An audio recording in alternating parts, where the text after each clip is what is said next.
தன்னை பார்த்துக்கிறதுக்கும் அவள்கிட்ட காசு இல்லை, தான் குடும்பத்தை பார்த்துக்கிறதுக்கும் காசு இல்லை.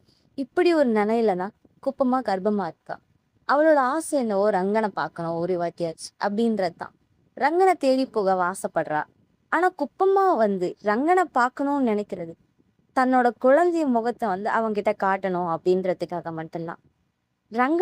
ரங்கனோட மனைவிக்கு தெரிய வந்துடுது குப்பம்மாவோட கர்ப்பத்துக்கு காரணம் தன்னோட கணவன் தான் அப்படிங்கிறது. ஆனா ஒரு சாதாரண பொண்ணா இருந்தா எப்படி ஒத்துப்பா இன்னொரு பொண்ணை தன் வாழ்க்கையில பங்கு போட? ஆனா அவளோட மனைவி கிரிஞ்சுக்கிறா. இந்த மாதிரி ஒரு ஆண் சமூகத்தாலதான் நம்மள மாதிரியான பெண் சமூகம் அழியப்படுது. இதற்கு நம்மளே ஒரு காரணமா இருக்கக்கூடாது அப்படின்ட்டு தன்னோட வாழ்க்கையில சரி பாதி அவளுக்கு தர ஒத்துக்கிறா.